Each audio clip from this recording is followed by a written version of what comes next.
మిమ్మల్ని ఆహ్వానిస్తూనే నా పైన గౌరవంతో వచ్చిన మేమందరికి కూడా మరొకసారి ధన్యవాదాలు తెలుపుకుంటున్నాను. ఇవాళ నేను ప్రెస్ మీట్ పెట్టడానికి ఒక 3-4 ప్రధాన అంశాల గురించి మీ ముందు ప్రస్తావన తీసుకురావాలనే ఉద్దేశంతో ఈరోజు ప్రెస్ మీట్ నేను పిలుపునివ్వడం జరిగింది.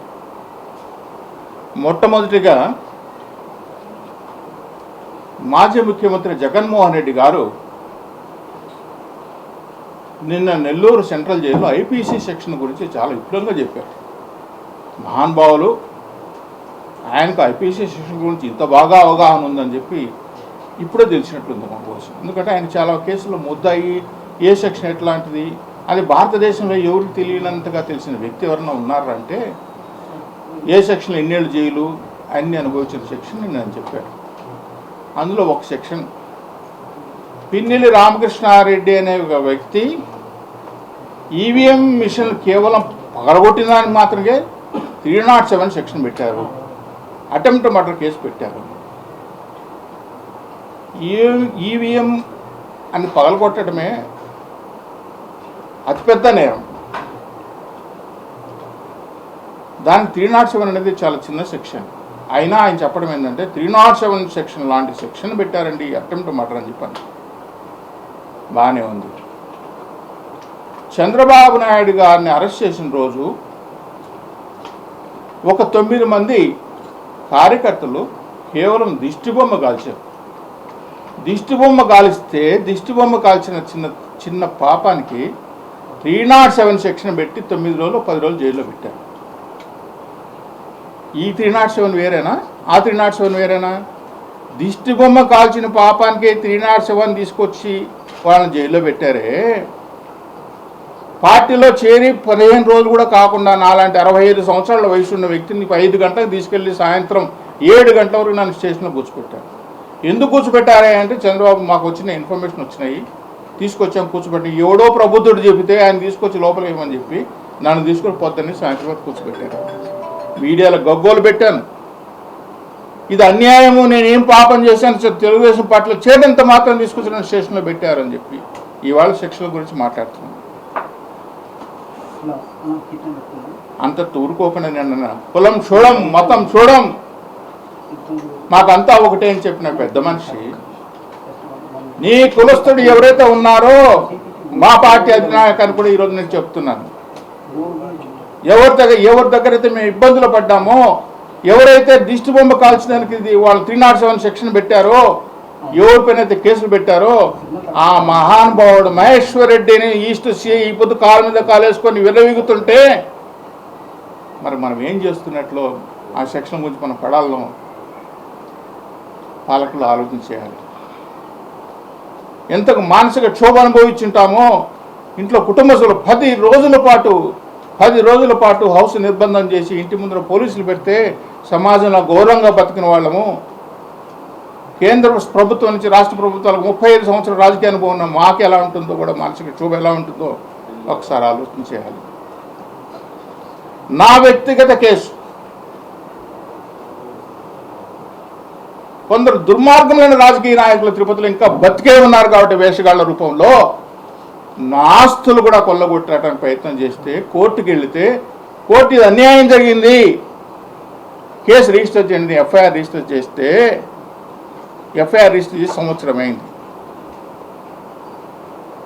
ఛార్జ్ షీట్ ఇంతవరకు ఫైల్ చేయలేదు. ఎందుకు ఫైల్ చేయలేదంటే అందులో ముద్దాయి ఆ జాతికి సంబంధించిన వ్యక్తి, ఆ జాతి ఇంకోసం స్వజాతి అధికారికి ఫోన్ చేయటము, ఆ అధికారి ఈ అధికారికి ఫోన్ చేసి ఈ రోజు కూడా ఛార్జ్ షీట్ ఉన్నాడు, అతను ఇంకా లా అండ్ ఆర్డర్ ఏఎస్పీగా తిరుపతిలో బతికున్నాడు, అతను మనుగడ ఉన్నాడు అంటే న్యాయం ఎక్కడుందండి? గత ప్రభుత్వం అన్యాయం అయిపోయినాం, ఈ ప్రభుత్వంలో మాకు నిజం చెప్పి మా ఆస్తులు పోగొట్టుకున్నామయ్యా, కోర్టు డైరెక్షన్ ఇచ్చింది, కోర్టు ఎఫ్ఐఆర్ రిజిస్టర్ చేసి సంవత్సరం అయింది, ప్రత్యక్షంగా వెళ్ళాం, ఎస్పీని కలిసాం, రిప్రజెంటేషన్ ఇచ్చాం, ఆయన్ని కలిసాం, ఎన్ని రకాలుగా చాలండి. మేజిస్ట్రేట్ కోర్టుకు వెళ్ళాం, మేజిస్ట్రేట్ కోర్టు కూడా మళ్ళీ ఎందుకు చేయలేదు, స్టేజ్ ఆఫ్ ది కేసు చెప్పండి అంటే కూడా ఇంతవరకు స్థితిగతి లేదే. మరి మన ప్రభుత్వం వచ్చింది, బాధితులమంతా మేము ఇంకా బాధపడుతున్నాం, మా ఆస్తులు పోగొట్టుకున్నాం, సంఘంలో ఉన్న అంత ఇంత గౌరవం పోగొట్టుకున్నాం. మా అధికారంగా విచ్చలవిడిగా ఉన్నారు సార్. వాటి గురించి మీరు ఏ బుక్ తెరుస్తారో తెరవండి. ఇటువంటి అరాచకాలు సెక్షన్ల గురించి మాట్లాడారు కాబట్టి ఆ సెక్షన్ గురించి సంగతి ఎంతో తేల్చండి అని చెప్పి ఒకటి తెలియజేస్తుంది. 2, కొన్ని దశాబ్దాలుగా అంటే మీరు అనుకోవచ్చు ప్రభుత్వం ఏర్పడి కేవలం 15 రోజులు 20 రోజులు అయింది కదా, ప్రభుత్వం పైన విమర్శలు చేయటం కానీ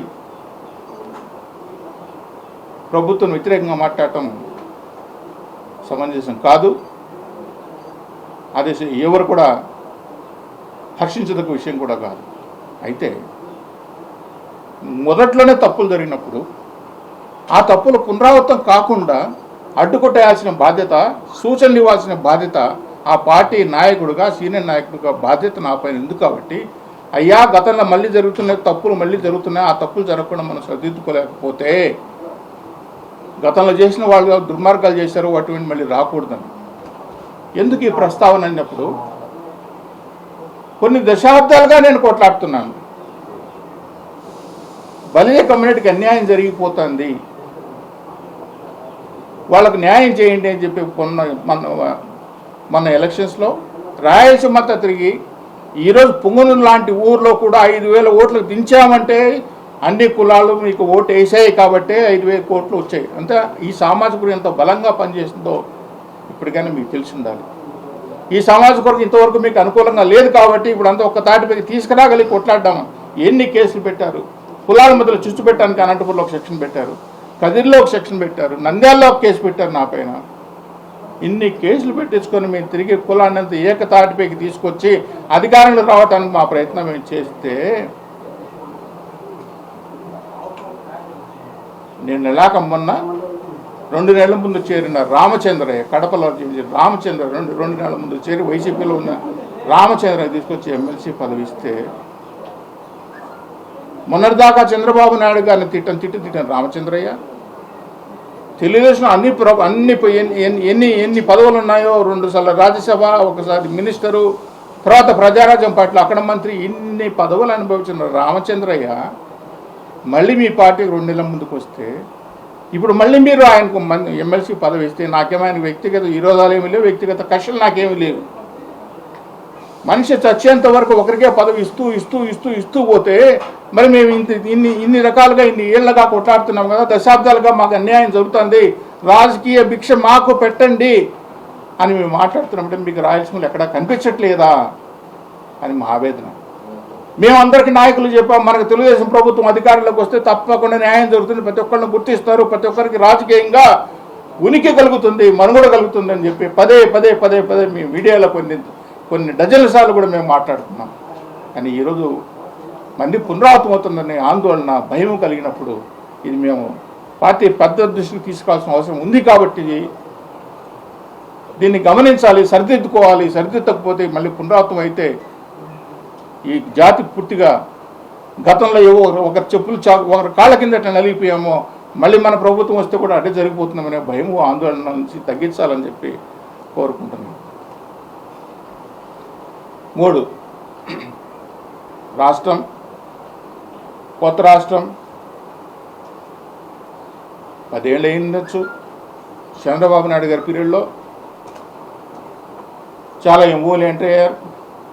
జగన్మోహన్ రెడ్డి ప్రభుత్వంలో ఎన్నిపోయాయి, చాలా డిస్ట్రక్షన్ జరిగేది, చాలా అరాచకాలు, అన్యాయాలు, వ్యాపారస్తులపైన జరిగిన దాడులు, అక్రమాలు అన్నీ కావు.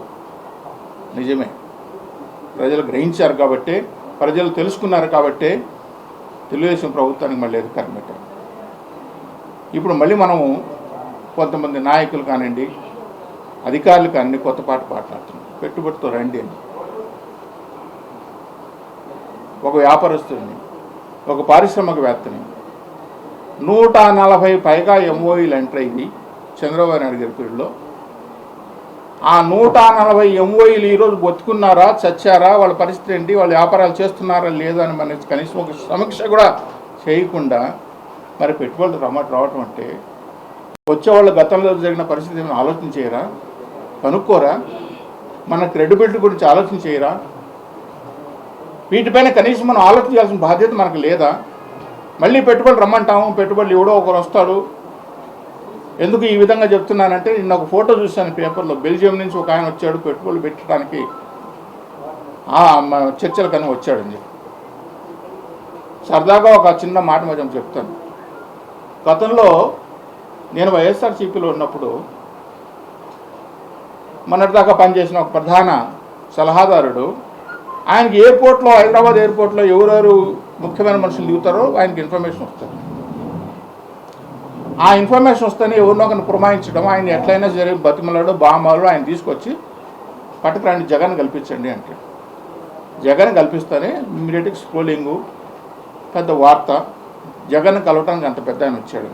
అందులో భాగంగానే ఒకరోజు మాజీ ప్రధాని కూడా వచ్చాడు. నన్ను పట్టుకున్నారు, నువ్వు ఎట్లాగైనా ఆయన తీసుకురండి అన్నాడు. ఏమని చెప్పి తీసుకురాను, నువ్వు ఏదో ఒక రకంగా తీసుకురా, జగన్ గారి దగ్గర తీసుకున్నా మాట్లాడు. సరే, నేను ఏదో 4 అబద్ధాలు చెప్పి తీసుకెళ్తే ఏదో టీ కాఫీ ఇచ్చారు, అయిపోయింది, మాట్లాడి వెళ్ళిపోయిన తర్వాత గో అని టీవీల్లో ఊదర కొట్టేశారు. మాజీ ప్రధాని లాంటి వ్యక్తి జగన్మోహన్ని కలవడానికి వచ్చాడు అని ఢిల్లీ లెవెల్లో వార్తలు. పిలిపించింది మీరు, ఎందుకో పిలిపించారు. నేను అప్పుడు పార్టీలో ఉన్నాను కాబట్టి ఆయనతో నాకు సత్సంబంధాలు కాబట్టి నా పైన గౌరవంగా వస్తే మీడియాలో ఊదర కొట్టి ప్రచారం కోసం అవతలను ప్రలోభంలో పెట్టి చేసే పరిస్థితి తీసుకొస్తే ఇది శాశ్వతమా, ఉపయోగం ఉందా? అలాంటి పరిస్థితి మనకు రాకూడదు. ఎవడో బెల్జియం వాడు వచ్చాడన్న ఫోటో తీసుకోవడం కాదు, మనం నిజంగా పాలసీ పెట్టాలి. గతంలో ఉన్న వాళ్ళు, సఫర్ అయిన వాళ్ళు, ఆ 140 మంది ఎవరైతే ఎంఓఈలు ఎంటర్ అయ్యారో వాళ్ళందరికీ సమీక్ష చేయాలి. వాళ్ళు ఎందుకు వాళ్ళు నిజంగా అభివృద్ధి లేకున్నాయా, ప్రొడక్షన్ తీసుకొచ్చారా? మన కళ్ళతో చూసినా కొన్ని పరిశ్రమలు ఇక్కడి నుంచి పారిపోతున్నాయని చెప్పి, మరి వాటి అందరి గురించి ఆలోచన చేసి తిరిగి ఉన్న మన ఇల్లు సర్దుకోవాలి కదా. నేను ఇల్లు సర్దుకోకుండా మనం మాట్లాడుకోవడం కరెక్ట్ కాదు.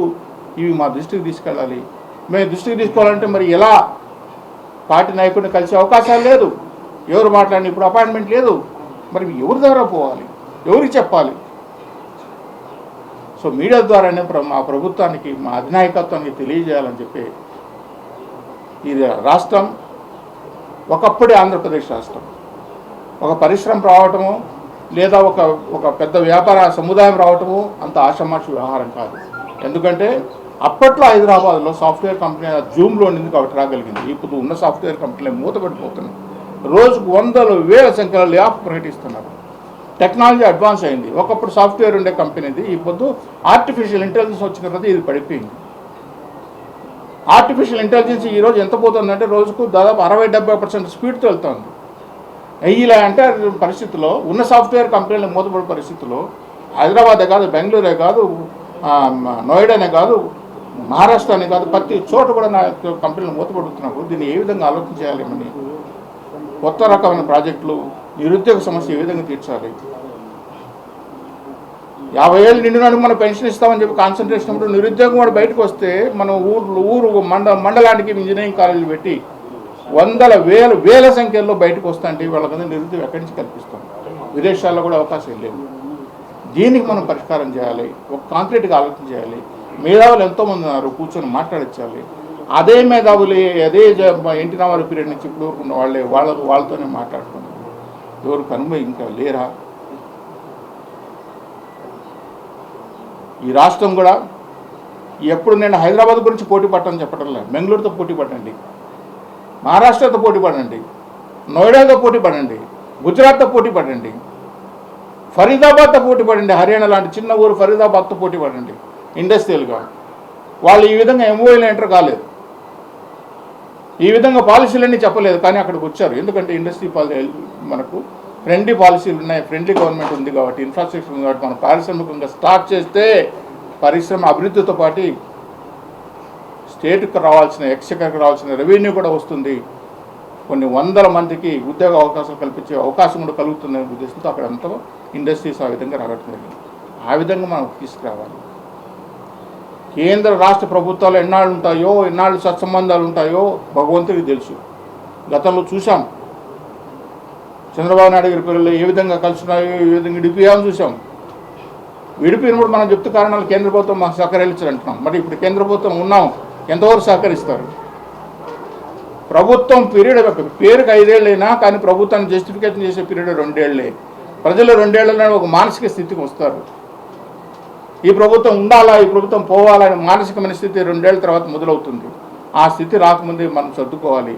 ప్రజల పట్ల మనకి ఎంత వాళ్ళ అంకిత భావంతో, ఎంత చిత్తశుద్ధితో మనకు కట్టగట్టి ఓట్లు వేసి ప్రభుత్వం అధికారులను తీసుకొచ్చారో దాన్ని కాపాడుకోవాల్సిన బాధ్యత మన అందరిపైన ఉంది. ఆ దిశగా మనం అడుగు చేయాలి. అలా కాకుండా ఏ పైరవీదారులకో లేకుండా పోతే ఇంకెవరో చెప్పిన మాటలకు మనం ఇష్ట ప్రకారం మనం వెళ్ళిపోతే మనకు మళ్ళీ గతానికి ఇప్పటికీ తేడా ఉండదు. అది గ్రహించాలని చెప్పి నేను మనస్ఫూర్తిగా చేతులెత్తి వేడుకుంటున్నాను. చివరంశం, ఇటీవల చాలా టీవీల్లో చాలామంది మాట్లాడుతున్నారు టీడీ ప్రక్షాళన జరగాలి, తిరుమల తిరుపతి దేవస్థానంలో ప్రక్షాళన జరగాలి. నేను పాలక మండలి సభ్యుడిగా పనిచేసి దాదాపు 16 సంవత్సరాలు పైమాట. నాకైతే అర్థం కావట్లేదు ప్రక్షాళన అంటే ఏంటి. సరే, ధర్మారెడ్డో, సుబ్బారెడ్డో, కరుణాకర్ రెడ్డో తప్పులు చేశారు, శిక్ష తప్పదు. అంతకుముందు శ్రీనివాసరాజు కూడా తప్పులు చేశాడు. శిక్ష చేస్తే ఎవరైనా సరే తప్పులు శిక్ష అర్హులే, ఎవరిని వదిలిపెట్టాల్సిన అవసరమే లేదు తప్పు చేసింటే మాత్రం. తిరుమల తిరుపతి దేవస్థానం అంటే ఇప్పుడు ఎలా మాట్లాడుతున్నారంటే రోజు టీవీలో ఇద్దరు గడ్డం పెట్టుకున్న మఠాధిపతులు, ఒక అన్నమయ్య కీర్తన పడని ఒక ఆమె, లేదా ఇంకెవరో ఎప్పుడో ఇద్దరు సినిమాలు తీసిన వాళ్ళు, ఇద్దరు ప్రొడ్యూసర్లు, ఇద్దరు సినిమా యాక్టర్లను పెట్టుకొని టీడీ గురించి మాట్లాడుతున్నారు. తిరుమల తిరుపతి దేవస్థానం సంస్థ సెక్రటరియట్లో ఎన్ని డిపార్ట్మెంట్లు ఉన్నాయో దాదాపు అన్ని డిపార్ట్మెంట్లకు ఉన్న సంస్థ తిరుమల తిరుపతి దేవస్థానం. హెల్త్ కానీ, ఎడ్యుకేషన్ కానీ, మార్కెటింగ్ కానీ, రెవెన్యూ కానీ, రియల్ ఎస్టేట్ కానీ, హెల్త్ కానీ, ఇన్ని డిపార్ట్మెంట్లు, విజిలెన్స్, ఎన్ఫోర్స్మెంట్, ఇన్ని ఉన్న డిపార్ట్మెంట్ తిరుమల తిరుపతి దేవస్థానం. కేవలం దర్శన టికెట్ల కోసమో, పైరవేల కోసమో, వాళ్ళ పరిసరాలు పెంచుకోవడం కోసమో తిరుపతి దేవస్థానం కోసం ఎన్నెన్నో తంటాలు పడి అక్కడ బోర్డు మెంబర్కి వస్తే ఏం ప్రక్షాళన జరుగుతుందండి? ఏం ప్రక్షాళన జరుగుతుంది? గతంలో తప్పులు చేశారు, డబ్బులన్నీ మళ్ళీ ఇచ్చారు, నిజమే మళ్ళీ ఇచ్చారు. పింక్ డైమండ్ సమస్య తీసుకొచ్చింది ఎవరు? వీళ్ళే. అది లేదని చెప్పింది ఎవరు? వీళ్ళే. ప్రతిష్టను అప్రతిష్టాలు చేసింది ఎవరు? వీళ్ళే. వీటికంతా న్యాయం ఉంది, చట్టాలు ఉన్నాయి, అవి తీసుకుంటారు. కానీ ఆ పదవి కోసం పైరవేలు చేసుకునే వాళ్ళు మీ దగ్గరకు వస్తే అసలు తిరుమల తిరుపతి దేవస్థానంలో ఏం చేయబోతున్నారు? ప్రతి పాలక మండలి సభ్యుడు, ప్రతి అధికారి చిత్తశుద్ధితో కనీసం పని చేస్తే ఈవేళ పేపర్లు చదువుతున్న అన్నదానం క్యాంటీన్లో అన్నం సరిగ్గా లేదు. ఒకప్పుడు అన్నము 5 స్టార్ హోటల్ ఏ విధంగా ఉందో అన్నదానం క్యాంటీన్లో ఆ విధంగా ఉండే విధంగా చర్యలు తీసుకున్నాం. ఇస్తరాకులు మార్చి అరిటాకులు వేయాలంటే నా పైన అసెంబ్లీలో ఒక ఆయన పెద్ద మనిషి మాట్లాడాడు. అతనికి వచ్చి 20,000 మామూలు పోతుందని చెప్పి, అధ్యక్ష శ్రీకాకుళం గిరిజనులు కడుపు కొడుతున్నారు వాళ్ళు అరిటాకులు లేకుండానే. ఇది వీళ్ళకున్న అవగాహన. అరిటాకుల్లో పెట్టాం, పప్పు పెట్టాం, ఒక మహానుభావుడు వచ్చి పప్పు ఎందుకు తీసిపడండి అని చెప్పినాడు. ఎవడు పడితే ఎవడికి ఆలోచన వస్తే వాడికి తీసుకొస్తే మనం పక్షాలు మనం ఏం చేస్తాం? వచ్చాడు ఆలోచన ఎట్లా ఉన్నాయి? అసలు తిరుమల తిరుపతి దేవస్థానంలో ఏం చేయాలి, ఏం చేయకూడదు అని ఎవరెవరో ఏమేమో మాట్లాడుతుంటే 20 కోట్ల రూపాయలైన ఎంటుకల ఆదాయము 250 కోట్లు తీసుకొచ్చాము. ఎలా తీసుకొచ్చాము, ఎందుకు తీసుకొచ్చాము, ఎందుకు పడిపోయింది? కనీసం దానిపైన ఎప్పుడు ప్రక్షాళన లేదే, దానిపైన ఇప్పుడు చర్చ జరగలేదే. ఐఎస్ఓ సర్టిఫికేట్ కావాలన్న మహానుభావుడు ఇక్కడ ప్రచారం చేస్తే షుగర్ ఒక ఫ్యాక్టరీలోనే కొనాలా ఐఎస్ఓ సర్టిఫికేట్ అని చెప్పి షుగర్ కేజీకి 4 రూపాయలు పెట్టుకుంటే నేను అది తీసేసి షుగరే ఎక్కడైతే ఏముంది ఐఎస్ఓ సర్టిఫికేట్ ఎందుకు? మన ఫ్యాక్టరీనా ఇది? ధార్మిక సంస్థ, 1,00,000 మంది పిలిగ్రిములకు సేవ చేయాల్సిన సంస్థ, పిలిగ్రిములకు ఏ విధంగా చేయాలని చెప్పి మనం ఆలోచన చేయాలి. కానీ ఐఎస్ఓ సర్టిఫికేట్ వాడు ఇచ్చాడు కాబట్టి ఐఎస్ఓ సర్టిఫికేట్ అంటే దాని ప్రకారం ఏమన్నా ఎన్ని పిలిగ్రిమ్స్కి ఎన్ని కాటీలు కట్టాము, ఎన్ని శుభ్రంగా పెట్టుకెళ్తున్నాము, వాళ్ళకి ఎన్ని వసతులు కల్పిస్తున్నాము, ఏమీ లేకుండా మనం స్వార్థం కోసం చేసినట్టువే ఇవన్నీ కూడా తెలియదు. ఒక అన్నదానమే కాదు, ఎన్ని పెట్టాము అప్పుడు పిలిగ్రిములు వెయిట్లో ఉన్నప్పుడు వాళ్ళకి టిఫిన్ పెట్టాలి, పొంగల్ పెట్టాలి, ఉప్మా పెట్టాలి, పాలు ఇవ్వాలి, సకల మర్యాదలు చేయాలని చెప్పట్టే 2009లోనో 2008లోనో కట్టిన పిలిగ్రమ్ సెంటర్స్ తప్ప కామన్ పిలిగ్రమ్కి ఈ రోజు వరకు కాటేజ్ ఒక్కట్లేదు, ఈ రోజు వరకు కూడా లేదు.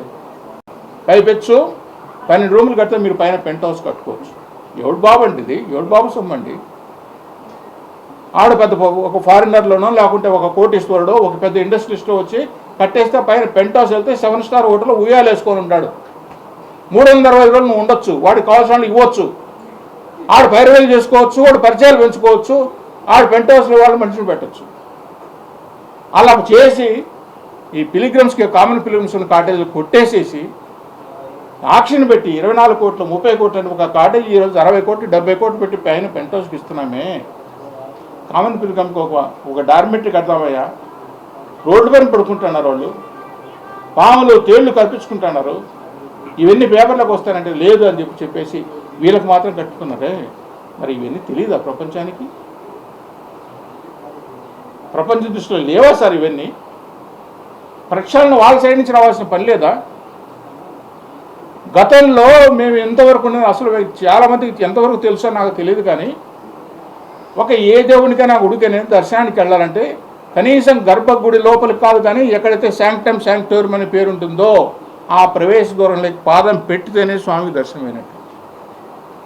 మహానుభావుడు ధర్మారెడ్డి వచ్చిన తర్వాత, మా బోలకు మంది అయిన తర్వాత, ఆయన వచ్చిన తర్వాత జై విజయుల దగ్గర నుంచి దర్శనం పెట్టాడు. పాపం, అది చేయకూడదు. ఇది ఆగమశాస్త్రం ఎట్లా ఒప్పుకున్నాడో వాడు ఒక ఆగమశాస్త్రుడే కాదు. దేవుడు గుడిలోకే పాదం పెట్టకుండా దర్శనం చేసి ఇక్కడి నుంచి పంపిస్తే నిమిషాన్ని 120 మందిని పుష్ చేస్తే ఇదా అండి మన భక్తుల పట్ల చేసే సేవ? ఇదా పాలక మండలి సభ్యులు వచ్చి చేయగలిగేది? ఇది కదా చేయాల్సింది పాలక మండలి సభ్యులు వచ్చి. అసలు మహాలయ దర్శనం ఇంతవరకు ఈ దేవస్థానం పుట్టినప్పటి నుంచి ఎవడికి రాని ఆలోచన అతనికి వచ్చి తీసుకొస్తే దాన్ని కంటిన్యూ చేస్తే ఇవాళ వరకు కంటిన్యూ అవుతుంటే వాళ్ళు దర్శనం చేస్తాము. ఏపీ బ్రేక్ వస్తే కులశేఖర్ పడి వరకు తీసుకొచ్చి 3 హారతులు ఇచ్చి పంపిస్తున్నాము. మరి ప్రక్షాళన ఎక్కడ జరగాలి సార్?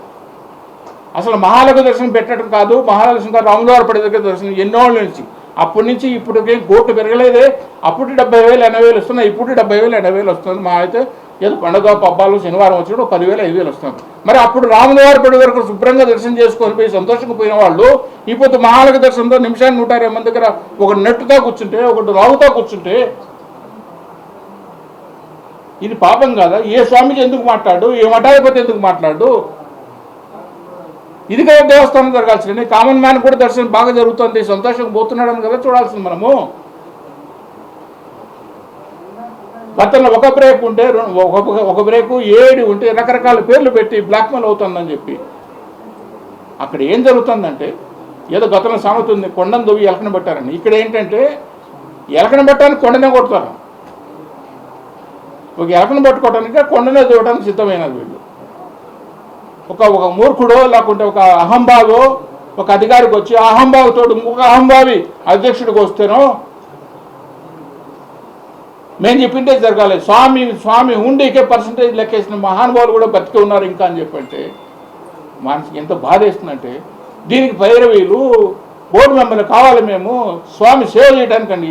సేవ ఏం చేయాలి, ఏం చేయగలుగుతావు నువ్వు? నీకు వచ్చే 10 టికెట్ల కోసమో 10 టికెట్ల కోసం దేవస్థానం సర్వనాశనం చేయడం కోసమా?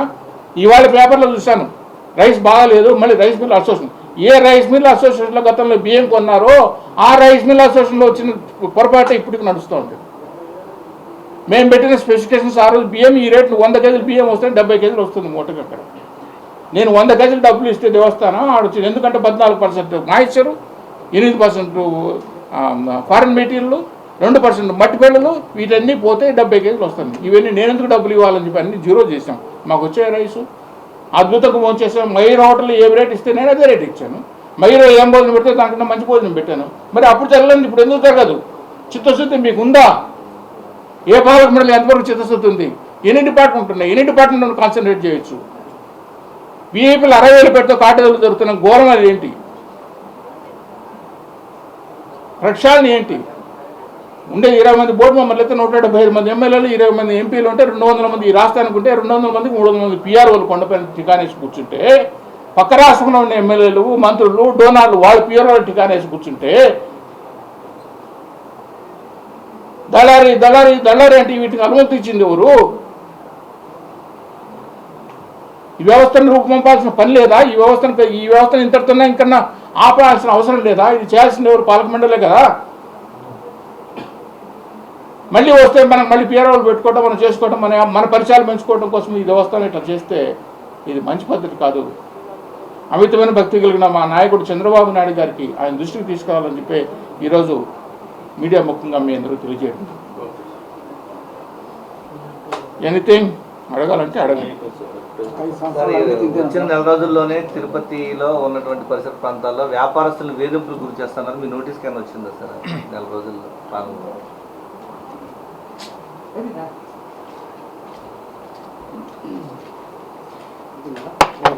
నేను ఒక వ్యాపారస్తుని.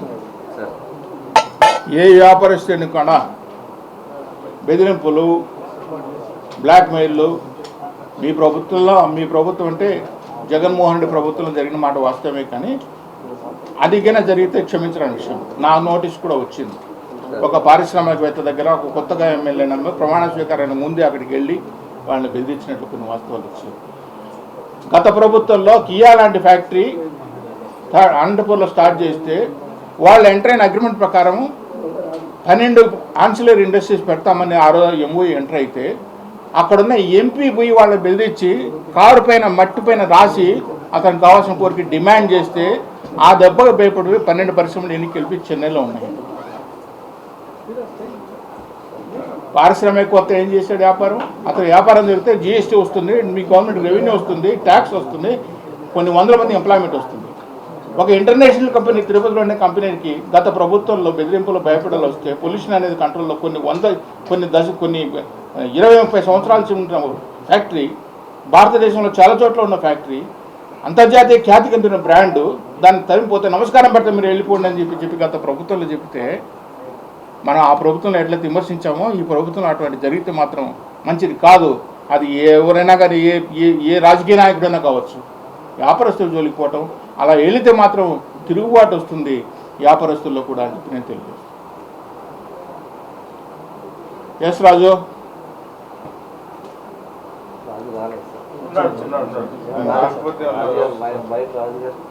ఐదేళ్ళ అవినీతి పరిపాలన గురించి 6 గంటలు చెప్పేసి 5 అవినీతి పరిపాలన గురించి 6 గంటలు చెప్పారు. 5 అవినీతి గురించి చెప్పలేదు కానీ సార్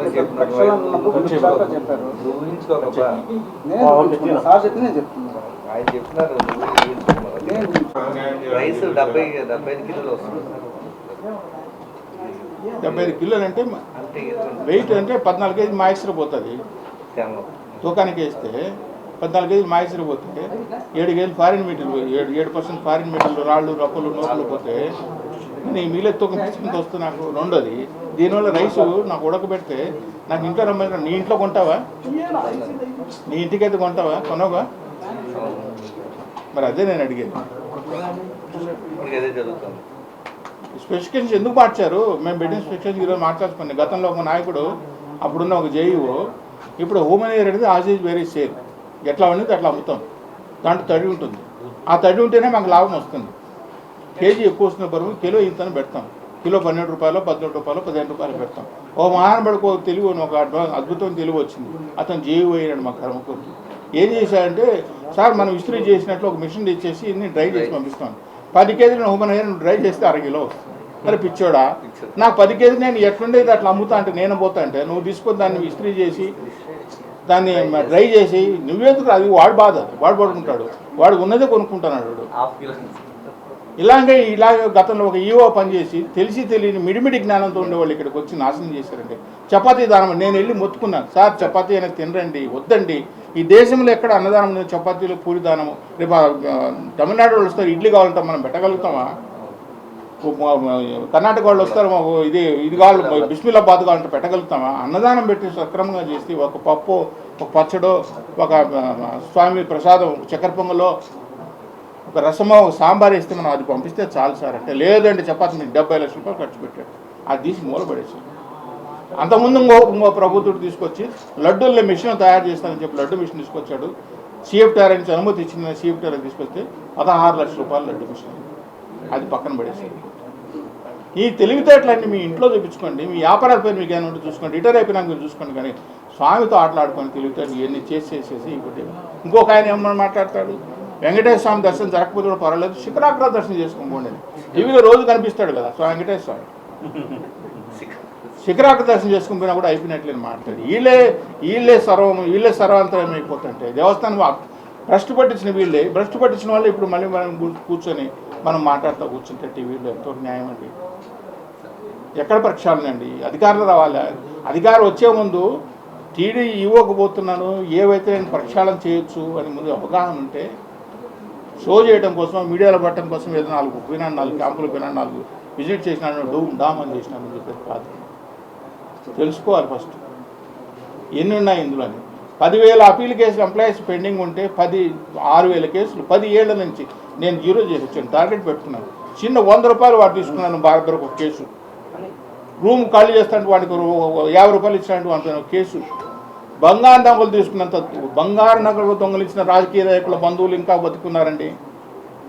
అమ్మవారి బంగారు నగలు కూడా ఆమె సొమ్ము ఆమె కాపాడుకుని, స్వామి సొమ్ము ఆమె కాపాడుకుని, ఉండిళ్ళు డబ్బులు తీసుకున్న కేసులు, మర్డర్ కేసులు, తాగి వీరంగం చేసి భక్తులు తరుముకున్న కేసులు 1-2 ఇవన్నీ జీరో చేసి ఏం చేయాలి పాలక మండలి సభ్యుడికి ఒక అవగాహన ఉండి ఇది చేయొచ్చు, నేను స్వామి సేవలో ఉన్న 2 ఏళ్ళు నాకు అవకాశం ఇచ్చాడు, అందుకే నాకు తృప్తి ఉంది. ఆ ఫ్లేవర్ ఎట్లా ఉంటే చాలు నాకు. ఆ ఫ్లేవర్ నేను చేసిన ఆ గర్వంగా మీలాంటి వాళ్ళు చెప్పినప్పుడు సంతోషం వేస్తుంది. లేదు మళ్ళీ అక్కడ ఏదో పోయి ఉద్రించి చేయాలని మీరు మీడియా ముందు చెప్పే బదులు గవర్నమెంట్ దృష్టికి తీసుకోండి. ఎవరికి తీసుకుపోతావని ఈవో అంటే నేను సర్వాంతరామి వీళ్ళ లెవెల్లో ఫీల్ అవుతుంది. ఈవో దగ్గర పోయి మన మాట ఈయనే ఉంటాడు ఆయన. ఆ ఈవోకే ఇంతకుముందు చపాతీలు పెట్టద్దు సార్, చపాతీలు వద్దండి, ఇది కరెక్ట్ కాదు, చపాతీలు కాదు, మంచి భోజనం పెట్టండి సార్, అరిటాకులో భోజనం పెట్టండి సంబంధం, ఎందుకంటే నార్త్ ఇండియన్ చపాతీ తింటాను చెప్పి ఒత్తుకున్నాను. అదే ఈవో పోతా ఆ మిషన్ తీసుకుని స్క్రాప్లో పడేసుకుంది. శిఖరాగ్ర దర్శనం అనే మాట మీ నోట్లోంచి రాకూడదండి, అదే మనిషే, ఇది కరెక్ట్ కాదండి మీరు చెప్పారు, విన్నాడా? చేయలేనప్పుడు ఏమవుతుందండి, శిఖరాగ్ర దర్శనం తీసుకుని పోతాడు. ఇంకొకడు మాట్లాడతాడు, కొండకే రావద్దండి, కొండకు రావాలంటే మీరు టోకన్లు తీసుకుని రండి. నీ ఎవడరా నువ్వు? నీ బాబుదా, మీ ముత్తాద్దా, మీ తాద్ద, నువ్వు వాళ్ళ దగ్గర సలహాలు ఇమ్మంటావు, నువ్వు ఏమన్నాను గురువు నిన్ను? Okay sir.